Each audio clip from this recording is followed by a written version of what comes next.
Several Western countries, including the United States, United Kingdom and Germany, have decided to withhold funding to the United Nations Relief and Works Agency for Palestinians.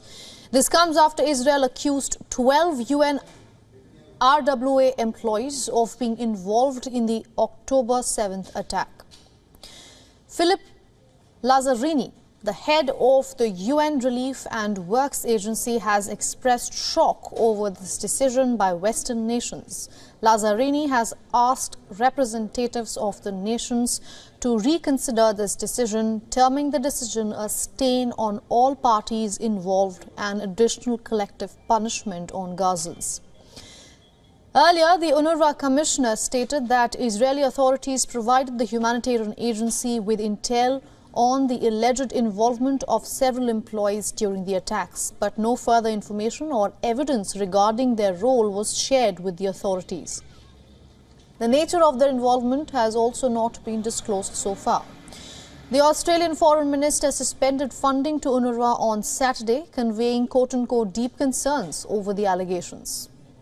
Canada's International Development Minister also announced a temporary pause on any additional funding to UNRWA, pending an investigation. The Italian Foreign Minister also took to social media platform X, formerly known as Twitter, to announce suspension of aid to the humanitarian agency. Earlier on Friday, the White House also welcomed calls for investigations against the agency. We have suspended any outlying or yet to be allocated funds for UNRWA, the UN Relief and Works Agency, pending the results of this investigation. We're obviously going to watch this very closely. We welcome the UN Secretary General and the Commissioner General of UNRWA, their comments today calling for a full investigation.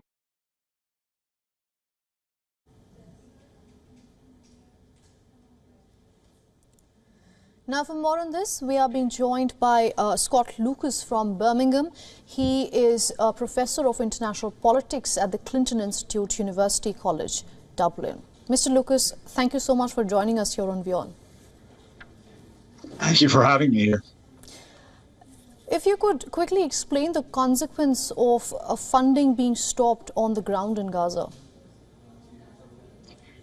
More than 85% of Gaza's population, in other words, more than 1.9 million people, have been displaced since October 7th amidst the Israeli response, the Israeli attacks after Hamas's mass killings inside Israel. A large percentage of those people are dependent upon UN aid just for basic survival. Many of them are in UN-run shelters. Those UN shelters, however, are not secure from Israeli attacks. Many of them have been struck during the conflict. 152 personnel of the UN Refugee Agency have been killed in that time. In other words, while this is a case that has to be investigated, Israel has submitted the names of 12 members of UNRWA, whom it says helped Hamas.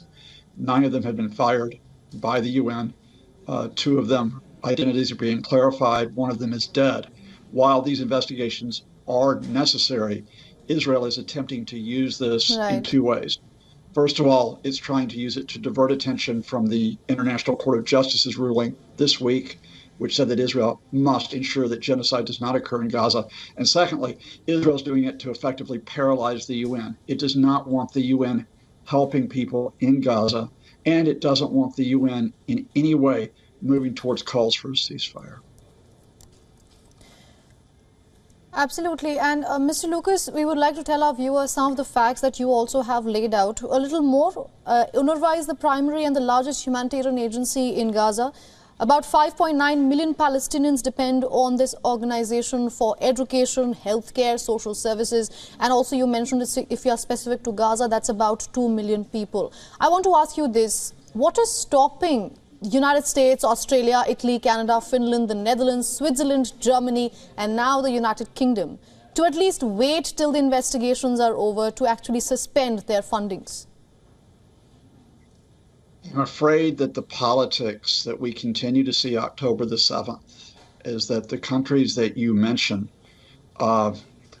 do not want to be put in the position of pressing Israel with an open call for ceasefire. They don't want to be put in the position of effectively telling the Israeli war cabinet, including Prime Minister Netanyahu, that's it. You have to stop or there will be serious consequences. So while this revelation about the UN employees is a face saver for Israel, so it can deflect attention, it's a face saver for these countries that rather than focus on what is still the key issue, which is the mass killings which are going on with more than 26,000 people dead in Gaza, the question of all these people, almost 2 million who've been displaced, they can say, oh, well, we've suspended aid to UNRWA, and therefore we've done our bit to try to respond to what is a diversionary, but what they'll call the primary issue of the moment. Right. Mr. Lucas, I'm kind of out of time here, but quickly if I could ask you this, since you mentioned the ICJ ruling as well, you know, something that the experts have been saying after the ICJ ruling is that Israel had, even long before the verdict was out, the country had said that we are not going to go by the verdict. So the ICJ verdict was supposed to put pressure on its allies who are supporting Israel in this war.